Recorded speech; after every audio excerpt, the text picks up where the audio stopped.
কেমনে যাইব আমি ওই মদিনায়, যেখানে আমার নবী আরামে ঘুমায়, যেখানে আমার নবী আরামে ঘুমায়। কেমনে যাইব আমি নায়া, কেমনে যাইব আমি। জোরে জোরে বলেন না ইয়া রাসূলুল্লাহ। আমার আল্লাহ পাক হাবিবুল্লাহ বলেছেন, কন্যা সুবহানাল্লাহ। বুঝতে হবে কালিমুল্লাহ হচ্ছে তিনি যিনি আল্লাহর জন্য পাগল, আল্লাহর আশেক, আল্লাহর জন্য দেওয়ানা। খলিলুল্লাহ হচ্ছেন তিনি যিনি আল্লাহর জন্য দেওয়ানা, আল্লাহর আশেক, আল্লাহর জন্য পাগল। আর হাবিবুল্লাহ হচ্ছেন তিনি যার জন্য স্বয়ং আল্লাহ পাগল। কন্যা সুবহানাল্লাহ।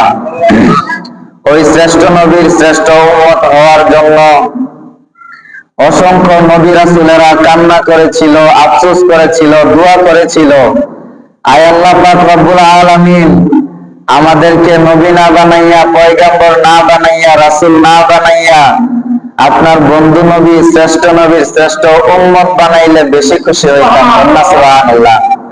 তো বিনা দরখাস্ত, বিনা দোয়ায় ওই শ্রেষ্ঠ নবীর শ্রেষ্ঠ উম্মত হতে পেরে আমরা খুশি না বেজার? যদি খুশি হয়ে থাকে মন থেকে আবারও বলেন আলহামদুলিল্লাহ। সম্মানিত হাজিরিন, আল্লাহ পাক রব্বুল আলামিন দুনিয়ার মধ্যে আমাদের প্রিয় নবী, ওনার প্রিয় হাবিবকে একটা উদ্দেশ্যে পাঠাইছিলেন গো। সেইটা হইল গুনাহগার উম্মতদেরকে গুনার পথ থেকে, অন্ধকারের পথ থেকে গো আলোর পথে, সওয়াবের পথে, কল্যাণের পথে নিয়ে আসার জন্য। কন্যা সুবহানাল্লাহ। ওই নবী হচ্ছেন কুল কায়নাতের জন্য রহমত। কারণ আমার আল্লাহ পাক কোরআনের মধ্যে ঘোষণা দিয়ে বলে গো, ওয়ামা আরসালনাকা ইল্লা রাহমাতাল লিল আলামিন। কন্যা সুবহানাল্লাহ। আল্লাহ পাক বলেন, দুনিয়ার বাসীরা রে, ও জগতের মানুষেরা তোমরা শুনে নাও, আমি আল্লাহ আমার বন্ধু নবীকে দুনিয়ার মধ্যে পাঠাইছি শুধু দুনিয়ার জন্য রহমত বানাইয়া নই রে, দুনিয়া আখিরাত কুল কায়নাত দুই জাহানের রহমত হিসাবে পাঠাইছি। কন্যা সুবহানাল্লাহ। আমার নবী সশরীরে রওজা মুবারকে জিন্দা।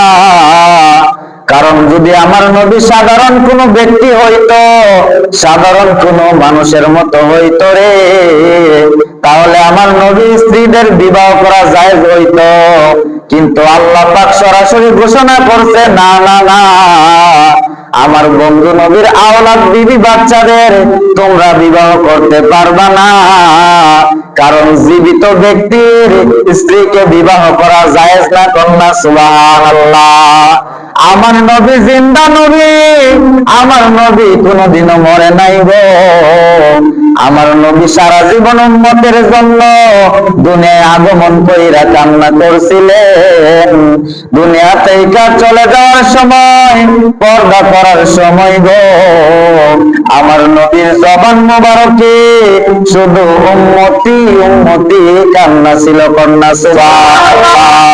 কেমনে যাইব আমি ওই মদিনায়, বলেন কেমনে যাইব আমি ওই মদিনায়, যেখানে আমার নবী আরামে ঘুমায়, যেখানে আমার নবী আরামে ঘুমায়। কেমনে যাইব আমি নায়া, কেমনে যাইব আমি। জোরে জোরে বলেন না ইয়া রাসূলুল্লাহ। আরে যারা নবীর আশেক, যারা অরিজিনাল নবীর পাগল, তারা উমরা করার সময়, হজ করতে মদিনা মক্কায় গেলে গো, তারা বলে ঠিক আছে আল্লাহর ঘর তাওয়াফ করব, আল্লাহর বিভিন্ন পবিত্র স্থান আমি যাইব গো, কিন্তু একটা জায়গায় সবার আগে যাওয়া দরকার, আর সেই জায়গার নাম হলো মদিনা। কন্যা সুবহানাল্লাহ। যারা সত্যিকারের নবীর আশিক, নবীর পাগল, তারা কোনোদিনও সময় অপেক্ষা করে না গো। তারা ছটফট করে তাদের অন্তরটা, কখন আমার নবীর নূরানি রোহানি, আমার নবীর পাক রওজা শরীফ দেখবো। কন্যা সুবহানাল্লাহ। আর নবীকে ভালোবাসা, নবীর আশিক হইয়া যদি তুমি মক্কা মদিনায় যাও, তোমার জীবনটা যদি আমার নবীর প্রেমে কুরবান কইরা দিতে পারো গো, অবশ্যই অবশ্যই আমার মদিনাওয়ালা নবী তোমারে সেইখানে কবুল করে নেয়। কন্যা সুবহানাল্লাহ। এই জন্যই মদিনার মানজুর হুজুর আশিকদের উদ্দেশ্যে বলেছিল, মদিনা মদিনা আশিক মুমিনের ঠিকানা, বলো না মদিনা মদিনা আশিক না। দিদার চেয়ে কাঁদো তোমরা, দিদার চেয়ে কাঁদো তোমরা, ও না নবীর দেওয়ানা, মদিনা মদিনা মিনের ঠিকানা, বলো না মদিনা মদিনা আশিক না। নবীর শ্রেষ্ঠ সাহাবী হযরত আবু বকর সিদ্দিক, ভালোবেসে শুইল পাশে, ভালোবেসে শুইল পাশে, যাইয়া দেখো মদিনা মদিনা মদিনা ঠিকানা, বলো না মদিনা মদিনা। জোরে জোরে বলেন না সুবহানাল্লাহ। তো বলতেছিলাম, যারা নাকি সত্যিকারের আশিকে রাসূল গো, তারা টাকা পয়সার চিন্তা করে না, তারা দুনিয়ার কোনো চিন্তা করে না রে। তাদের মনটা শুধু আকল, কবে যাইব সোনার মদিনা, কবে যাইব নবীর পাক রওজা। কন্যা সুবহানাল্লাহ। তো বলতেছিলাম, গত সপ্তাহে আলোচনার বিষয় ছিল আমার নবীর শ্রেষ্ঠ সাহাবী, শ্রেষ্ঠ আশিকে রাসূল, ওনার নাম হলো আবু বকর সিদ্দিক। জোরে কন্যা সুবহানাল্লাহ। আবু বকর সিদ্দিককে যদি তুমি ভালো করে যাচাই করো, দেখতে পারবা শ্রেষ্ঠ সাহাবী হওয়ার জন্য কি কি গুণ লাগে গো, এবং দেখতে পারবা শ্রেষ্ঠ আশিকে রাসূল হওয়ার জন্য কেমন কেমন বৈশিষ্ট্যের দরকার। জোরে কন্যা সুবহানাল্লাহ। আমরা সবাই জানি কোরআন শরীফের মধ্যে একটা সূরা আছে, সূরা নাসর। আমি প্রথম লাইন বললে, প্রথম আয়াত বললে আপনারা চিনতে পারবেন। ইজা জাআ নাসরুল্লাহি ওয়াল ফাতহু, এই সূরাটা যখন আমার আল্লাহ নাজিল করলো গো, যখন সিদ্দিক আকবর আবু বকর সিদ্দিক এই আয়াতটা শুনতে পারলো গো, আবু বকর সিদ্দিক কান্না করা শুরু করে দিল। ওমর ফারুক বলে, উসমান বলে, আলী বলে, আবু বকর কেন তুমি ভাই কান্না করতেছো, কি হয়েছে আমাদের একটু বলো না। আবু বকর বলে, আমি যেই কারণে উমর কান্না করি গো, তোমরা তা বুঝবা না, আমার নবীর কাছে যাও। কন্যা সুবহানাল্লাহ। সাহাবীরা আমার নবীর কাছে চলে গেল। আমার দয়াল নবী মায়ার নবীর কাছে যাওয়ার পরে গো, সাহাবারা জিজ্ঞাসা করে, ইয়া রাসূলুল্লাহ, নবীজি আপনি যখন এই আয়াতটি বললেন যে অবশ্যই আল্লাহ পাক বলে দিয়েছেন, তোমরা যারা আল্লাহর রাস্তায় যুদ্ধ করেছো গো, অচিরেই খুব তাড়াতাড়ি আমার আল্লাহ তোমাদের বিজয় দান করবে। আল্লাহ ইসলামের পতাকা সারা বিশ্বের মধ্যে ছড়াইয়া দিব। কন্যা সুবহানাল্লাহ। তখন উমর ফারুক উসমান আলী বলে, ইয়া রাসূলুল্লাহ, এটা তো ভালো কথা, আমরা তো এটাই চেয়েছিলাম। তো আবু বকর কেন কান্না করা শুরু করলো? নবী বলেন, না, আমার নবী তো হচ্ছে গায়েবের খবর দেনেওয়ালা, আর সেই গায়েবের খবর আমার নবীকে জানাইছে আল্লাহ। কন্যা সুবহানাল্লাহ। আল্লাহ জানাইলে আমাদের কোনো সমস্যা আছে? কোনো সমস্যা নাই। তো আমার কামলেওয়ালা নবী বলে, তোমরা শুনে নাও। আরে আবু বকর যখন এই আয়াতে কারিমার অর্থ বুঝতে পারছে গো, যে অচিরে ইসলামটা ছড়াইয়া পড়বো সারা বিশ্বের মধ্যে, আবু বকর কান্না করে, আমার নবীর কাজ মুবারক তো শেষ হইয়া যাইব। আমার নবী যেই জন্য দুনিয়ার জমিনে আগমন করছে গো, ইসলামের দাওয়াত দেওয়ার জন্য, যেহেতু ইসলাম ছড়াইয়া গেছে, মুসলমানের সংখ্যা দিন দিন বাড়তেছে গো, আমার নবী মনে হয় আর বেশি দিন আমাদের মাঝে থাকবে না। এই কথা চিন্তা কইরা সিদ্দিক আকবর কান্না শুরু করছে। কন্যা সুবহানাল্লাহ। এটাই হলো আশিক রাসূলের পরিচয়, এটাই হচ্ছে সত্যিকার অর্থে আল্লাহর নবীর আশিকের পরিচয়। কন্যা সুবহানাল্লাহ। খুশির মধ্যেও তারা আমার নবীর কষ্টটা বের করে গো, হাজার হাজার আনন্দের মাঝেও তারা আমার নবীকে স্মরণ করে। কন্যা সুবহানাল্লাহ। যারা আশিক রাসূল তাদের চেহারার মধ্যে তা বেশি ওঠে, যারা অরিজিনাল আল্লাহর নবীর আশিক তাদের মনের মধ্যে দুনিয়ার কোনো লোভ থাকে না, দুনিয়ার কোনো লালসা থাকে না, ঠিক কিনা? যারা নাকি আমার নবীর আশিক হইব গো, আমার আল্লাহ বলেন দুনিয়াতেও তাদের কোনো ভয় নাই, আখিরাতেও তাদের কোনো ভয় নাই। কন্যা সুবহানাল্লাহ। আমার কামলেওয়ালা নবী বলে দিয়েছেন, উম্মতের দল তোমরা শুনে নাও, আগের জামানার নবীর উম্মতেরা যদি একটা গুনাহ করতো গো, আমার আল্লাহ সাথে সাথে আযাব দিয়া, গজব দিয়া তাদের সেই শাস্তি দিয়া দিত। জোরে কন্যা আল্লাহু আকবার।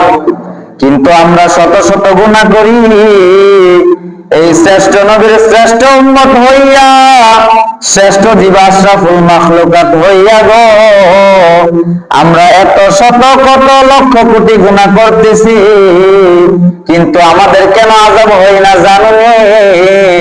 আযাব গজব না আসার কারণ হচ্ছে আমার দয়াল নবীর মহব্বত। কন্যা সুবহানাল্লাহ। আল্লাহ পাক রব্বুল আলামিন সূরা মুলকের মধ্যে ঘোষণা দিয়ে বলে গো, যে আল্লাহ যে খলাকাল মাউতা ওয়াল হায়াতা লিয়াবলুয়াকুম আইয়ুকুম আহসানু আমালা। জোরে কন্যা সুবহানাল্লাহ। বান্দা সিজদা কইতে দিছো, আমি আল্লাহ তোমার আমলনামায় এগুলো আগে দেখবো না গো। তুমি কত রাকাত নামাজ পড়েছো জিন্দেগীর মধ্যে, আমি আল্লাহ সেইগুলা দেখবো না।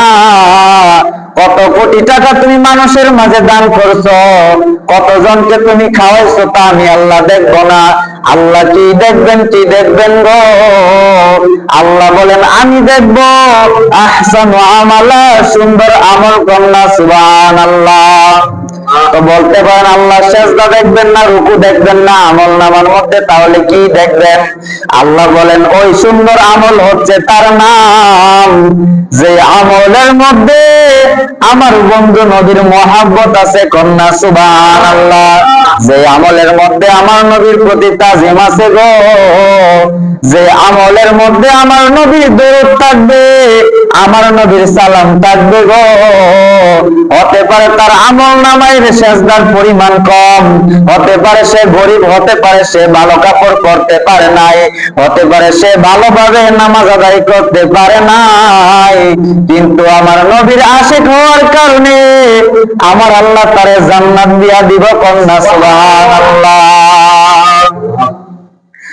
তো বলতেছিলাম এটাই আমার নবীর আশিক হইতে পারলে দুনিয়াতেও দাম আছে, আখিরাতেও দাম আছে। কন্যা সুবহানাল্লাহ। সর্বশেষ কথা হচ্ছে এটাই, নবীর আশিক হওয়া লাগবে, জরুরি, আবশ্যক, এটা ছাড়া কোনো উপায় নাই। কিন্তু আশেক হওয়ার আগে আরেকটা কাজ করতে হবে, সেটা হচ্ছে মা বাবার খেদমত করা। সুবহানাল্লাহ। দেখা যায় অনেক সন্তান আছে আশেকে রাসূল নবীর জন্য কান্না করতে করতে চোখ ফুলাইয়া ফেলে, কিন্তু মা বাবার এই ঘরের মধ্যে ঠিক মতো বাদ দেয় না। জোরে কন্যা নাউজুবিল্লাহ। আল্লাহ পাকের হাবিব সাল্লাল্লাহু আলাইহি ওয়াসাল্লাম বলেছেন, রিদার রাব্বি ফি রিদাল ওয়ালিদাইন, মা বাবার রাজি খুশি মানে আল্লাহর রাজি খুশি কন্যা। সুবহানাল্লাহ। আরে কোন মা বাবাকে রাজি খুশি করানোর কথা আমার নবী বলছে গো, যেই বাবা মাথার গাম পায়ে ফালাইয়া সন্তান তুমি মস্তানি করো, তোমার জন্য বাবা 3 বেলা ভাতের ব্যবস্থা করে। জোরে কোন সুবহানাল্লাহ। কোন মায়ের সাথে তুমি জারি দিয়া কথা বলো রে, যে মা জননী 10 মাস 10 দিন এই সন্তানকে গর্ভের মধ্যে নিয়ে রে মা ঠিক মতো ঘুমাইতে পারে নাই, ঠিক মতো খাইতে পারে নাই, শুধু তুই ও গুনাহগার সন্তানের জন্য। জোরে কন্যা আল্লাহু আকবার। মা নিজে ভিজা বিছানার মধ্যে শুইয়া গো সন্তান তরে শুকনা জায়গার মধ্যে রাখছে, যেন আমার সন্তানের ঠান্ডা না লাগে, যেন আমার সন্তানটা কষ্ট না পায়। জোরে কন্যা সুবহানাল্লাহ। এমন দরদি বলে কেউ হবে না আমার মা, মা গো বলেন না। এমন দরদি বলে কেউ হবে না আমার মা গো।